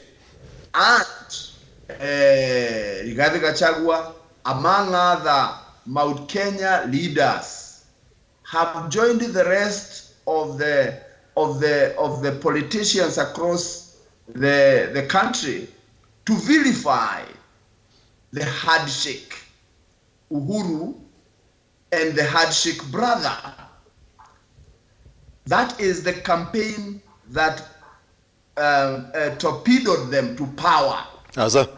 Now that is slipping down. Now Rigathi is currently in terms of power, because when you have the crown, you have power. When you don't have the crown, you don't have power. Uhuru does not have power today. Rigathi Gachagua has power today, and the people in the region are looking and saying, are you guys leading us in the right direction? I think Uhuru was right to tell us what he was telling us. And Rigathi, knowing very well that he needs to secure the future, he is drifting to be able to say, look, Uhuru is our son, and kind of identifying, or rather trying to make the people forget that yesterday he was his accuser, now he's his defender, therefore kind of balancing the negative perception that the crowd is beginning to have to the government where he's deputy president. Look at the coffee sector, which he's championing, and I think he's tried to try and galvanize the Mount Kenya region, the tea sector. Yes. We have a CS for agriculture, but for some reason, Rigathi Gachagua requested the president, and the president agreed to allow him to drive those things that are hurting Mount Kenya, that is coffee, tea, and then the alcohol menace that is ruining the lives of our young people. He said, this is what I will do. And that way, he was identifying with the problems that Mount Kenya has. But the people on the ground, the conversation is shifting because of the troubles that people have. People have to pay school fees. People have to eat. Some of them, even the business interests are threatened. The interest rates are high. The small and medium price enterprises are slipping. And this is what Mount Kenya people thrive on. They thrive on economy. So they are remembering Uhuru. Therefore, Gachagua is trying to say, look, Uhuru is our son. Nobody should fight him. Yes. I am with him. And in a way, creating a perception that let's agree that Uhuru did a good job. Why did Dr. Ruto recognize? And I think it's good to say, the shipyard story, he recognized that it was foresight on Uhuru. Remember, he also said, when I came here, many times he wants us to forget that he was the deputy president. He wants us to remember the handshake. But now that the ground is slipping, even economically as a country, we are doing much worse than we were during the previous regime. Yes. Time is running out of them, and therefore it's survival. And to that extent, Gachagua can chart his own future. So as you see the distance, even some photos that were shared, you can see the distance. He's not only playing a game with being together, but he's also now thinking about his own personal future. That's it. I want to pick it from that, Kamau, this morning. So the thing is, Mungai is saying, well, some script. These men who are congratulating a man that previously they will not see eye to eye. Yeah. But let's pick it from this point. You had raised very interesting points as to why the central part of the country now would feel that they're getting locked out of this particular government. But do you also want to go with the same sentiment that it might be the same script? Or this is Gachagua trying to find his own political might within what is reading to be fall play? Yeah. And do you want to read into this? And maybe we'll start from this point. That the president saw it fit not to go with Brigadier Gachagua to the Luo Nyanza part of the country. Because it's interesting, and I don't know why Mungai didn't start with that, that they've been together every other time that they attend church services. You will see the president and the DP right there. But for some very interesting reason, he missed this weekend. And that's where it became bitter. And this is what he said. Our to our press and the Azimio characters ndio wamesema mimi ndio staki handshake. But then he goes right ahead to say this, Kamau, that I have no problem with a handshake. Let them get a handshake or whatever it is they want. But our positions and our jobs here for the central part of the country and the Rift Valley part of the country, zibaki. Let's begin from that. Politics is a game of deception. In what sense? It's a game of perception. You create a picture that is not necessarily there for people to perceive it as the actual picture. Okay? William Ruto knows that, and he understands that very well. He knows there are two kingmakers in this country. One is called Raila Odinga. The other one is called Mount Kenya. Without either of those two, you can hardly become a president. Okay? So he knows what to say, where, and when. Okay? I'll give you a story I used to hear when I was young. Yes. A story that says that brilliance can beat any form of strategy if you want to think. Politics is a game of chess. You think, you lose the game once you stop thinking. Okay? There was a race between a chameleon and a rabbit, a hare. They were to run, let's say, for 2 kilometers. Who would you think would win the race in such a situation? Definitely of course, the hare. Yeah. But the chameleon was endowed with brilliance. So when they were just about to run, a chameleon is light. You'd hardly feel their weight. Jumped on the tail of the hare. And so the hare ran the race, thinking he's left the chameleon behind. And when the hare came to the crossing line, he was actually, no, you guys, you're number one. Have a seat. So when he was going to sit down, the chameleon spoke to him, hey, you guy, why do you want to sit on me? I want this race. Okay? So what Gachagua lacks right now, he has been given the speed. Yes. He has been placed somewhere by William Ruto that it's up to him to survive there or not. Whether he remains or not will be his own undoing. Now, this is the other contradicting side. If you see a tortoise on top of a tree, what comes in your mind? Somebody put it there. Somebody put it there. Gachagua is enjoying a view that he was put by William Ruto. It's a cozy place. It's a nice place. I never thought I would get to a place in life and have this view.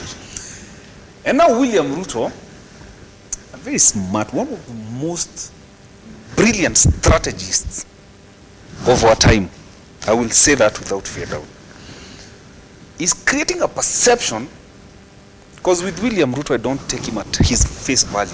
I'm always thinking like William Ruto. I've had the pleasure to sit down with him. I've had a chance to get into his mind on how he sees things and think. He is now creating a perception that he seems to elevate Musalia to be his running mate.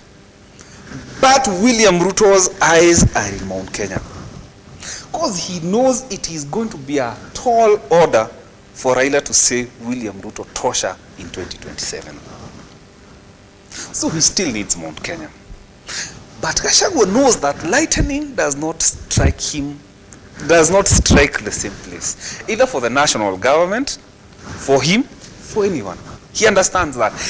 And now what he's trying to do is play William Ruto's politics in their presidency with Uhuru Kenyatta, how he played his politics in their second term to be the president today. So what Rigathi Gachagua is looking for today, he is between a very thin place and a rock. To make Gachagua the deputy president, to be the legitimate Mount Kenya leader, such that everybody is following him, he has to play the politics of William Ruto of their second term with Uhuru. That is saying, hey, I'm not a part of this government.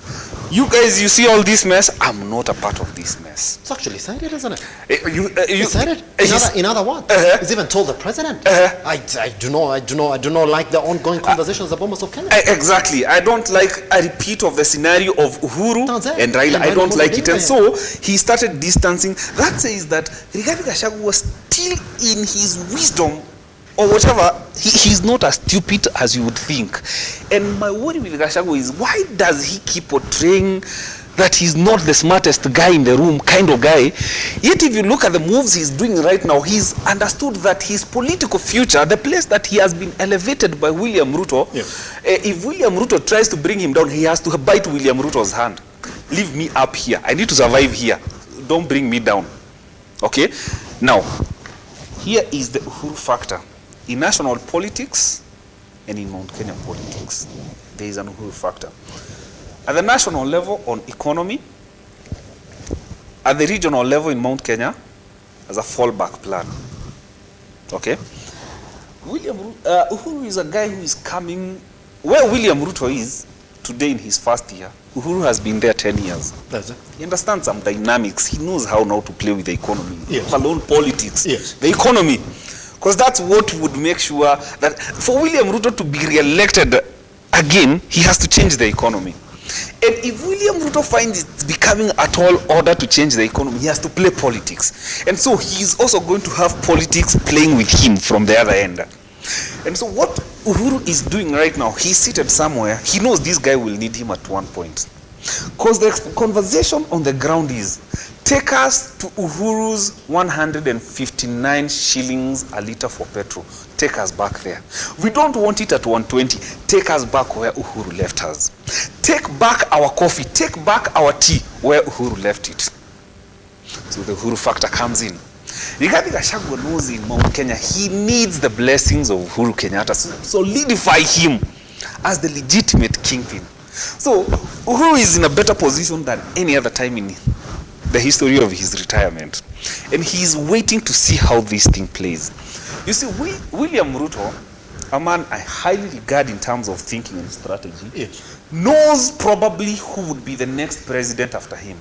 He knows what would have to be done by who and by where, at where and by who to make him a one-term president. He knows that.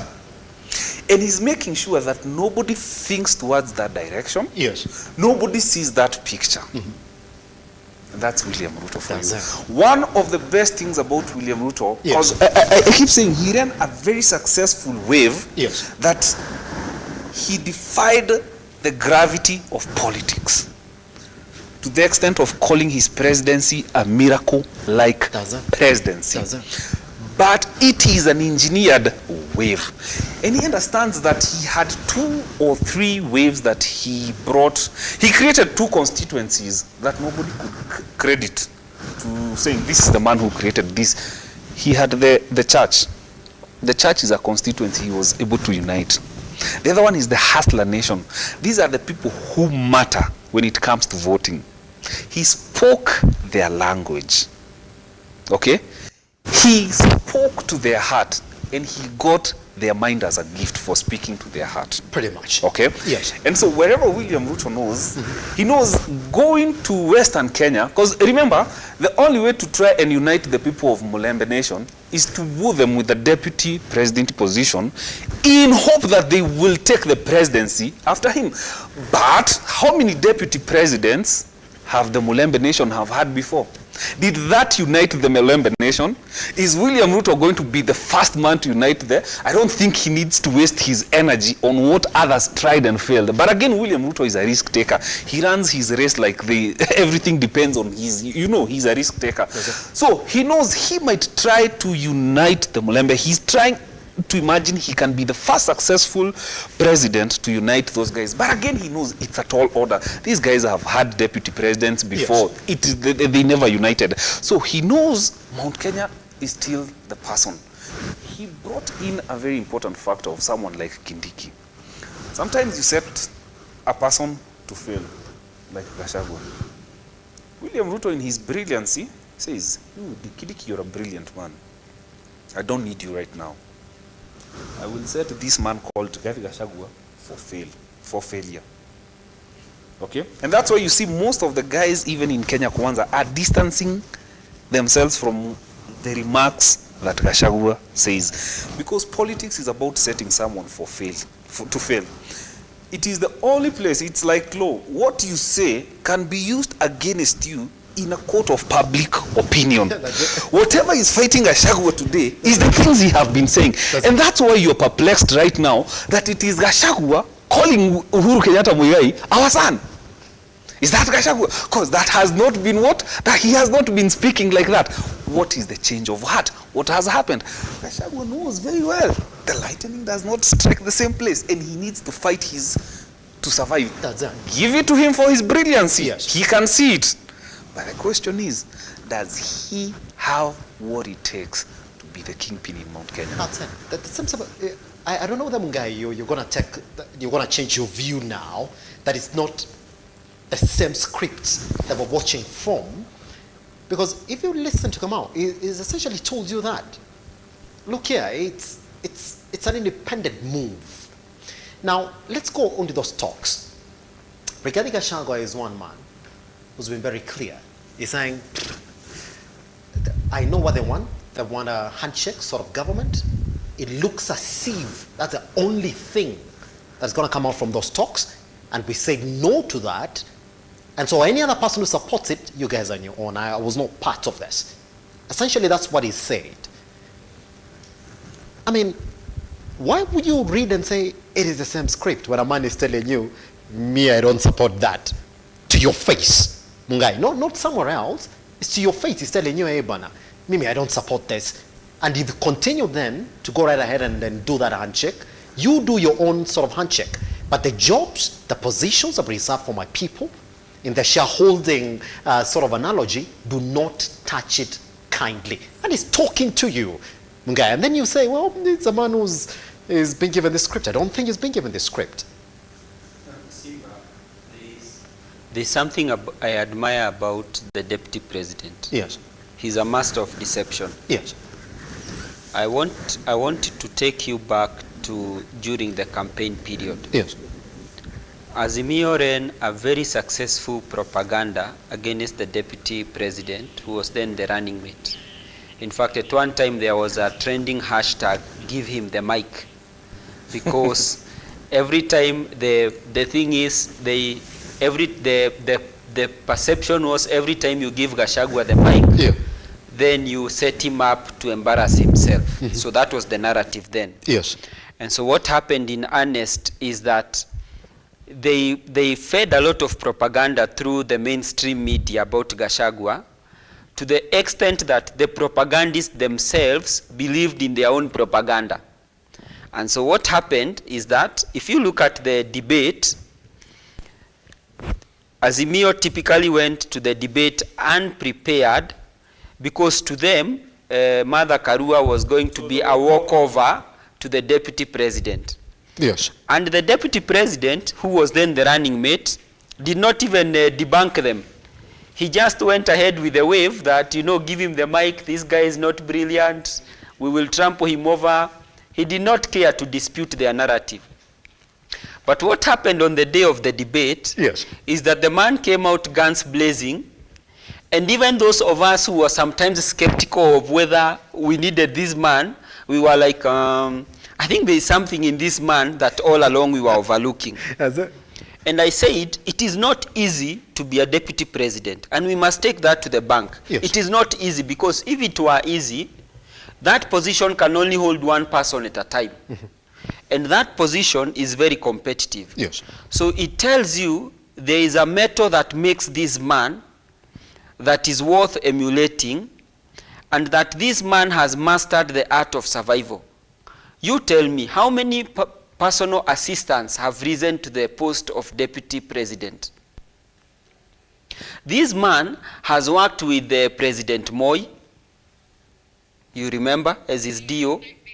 This man has worked with Kibaki. This man has been a PA to Uhuru. And now this man is the deputy president. It tells you this is a man of many seasons. He has understood the art of camouflage and the art of political survival to get where he is. And therefore, that's why I'm telling you, you must be careful not to fall into this script, because I explained to you, how does this man wake up one day and say we want to embrace Uhuru?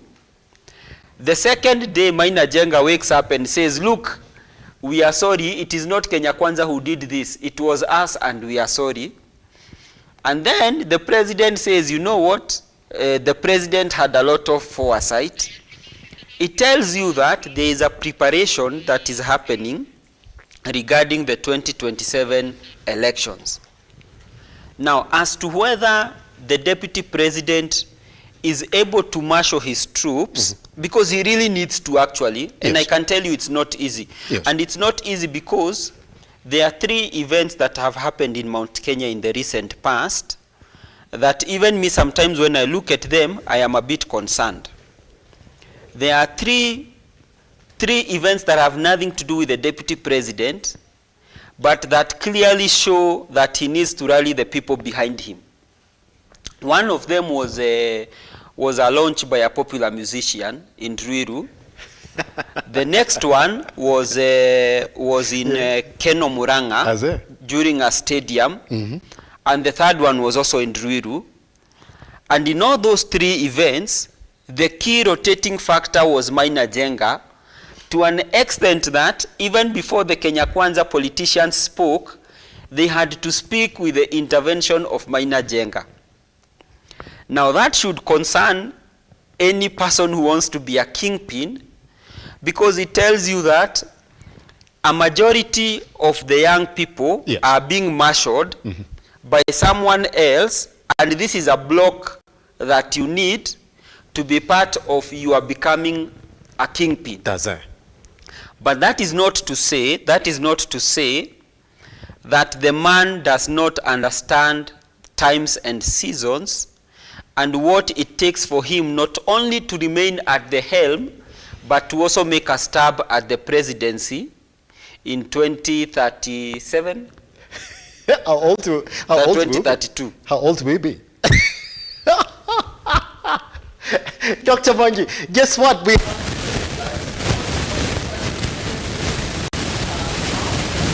This morning, just 1 minute, please. You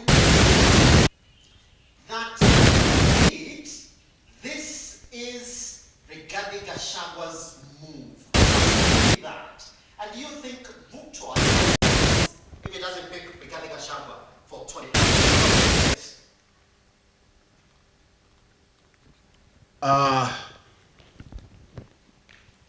Now, I am of a different view about the goings on now. Yes. In my view, the goings on are not about 2027. The goings on now are about the survival of the Kenya Kwanza government. We are only 1 year down the road. Of course, a driver will always be looking ahead to where they are going. Yes. But at the moment, the conversation that is on, the realignment that is on, is a situation where the narrative, the hustler narrative, and the hope and aspiration of the common mwananchi and the very high dreams that they had with the Kenya Kwanza government, suddenly these things are crumbling. Yes. So it is not just about 2027 who will be kingpin. It is about the survival of the Kenya government. That's it. Yes. They think that a revolution were to rise because of the current attitude Yes. that Kenyans are experiencing.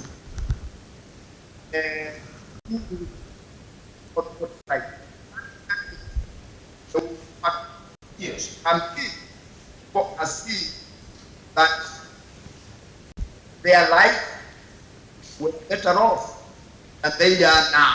That's it.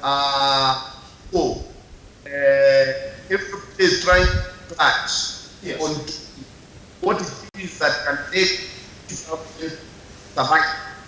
And that extent, I would say, the move by presidents to appreciate the move by Rigathi Gachagua to say Uhuru is our son. Yes. In a way, there is a situation behind this. It is not just happening happening out of the blue.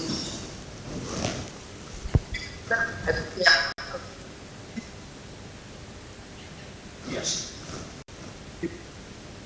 Get that 27 and even if the mean having a marriage of convenience, you know, suddenly a man who was also vilified, like Maina Jega, suddenly has become you know, somebody to talk to.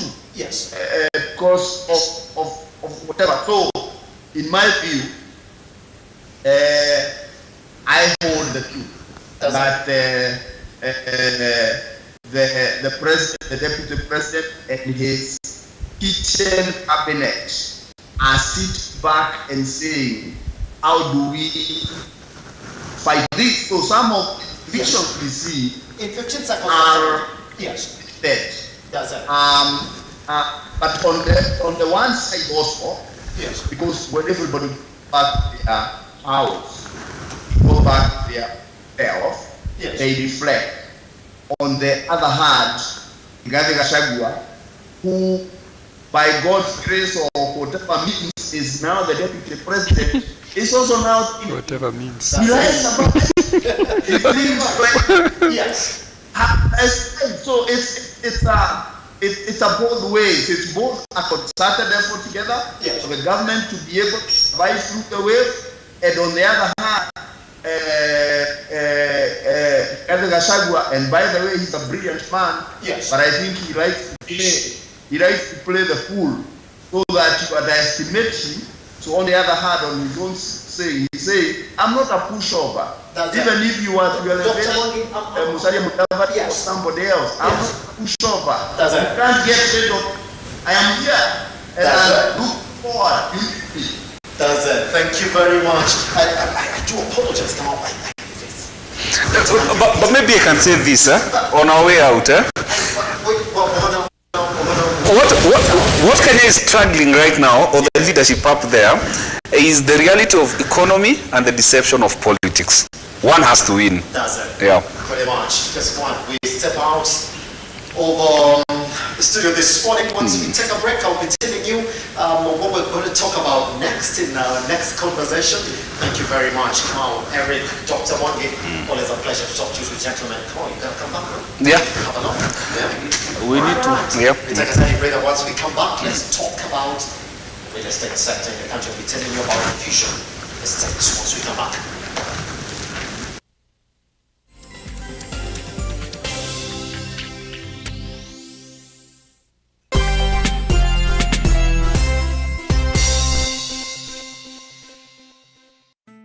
Once again, tuko hapa Angel Center for Abandoned Kids, all because of you. My name is Catherine Wanjiru. I am the admin, Angel Center for Abandoned Children. Our founder is Wamaitha Mwangi. We currently have 64 children, 32 going to school, and among those 32, 2 are special children, and we are left at the home with 32. Now the toddlers and the infants. To the RUTO Foundation, thank you so much for remembering us. Guy, we lack words. We lack words. Amazing. We don't know what to say. Thank you for remembering us. You made a promise and you have delivered. And may God bless you. To my fellow Kenyans, as usual, cheza loto, sio ndoto.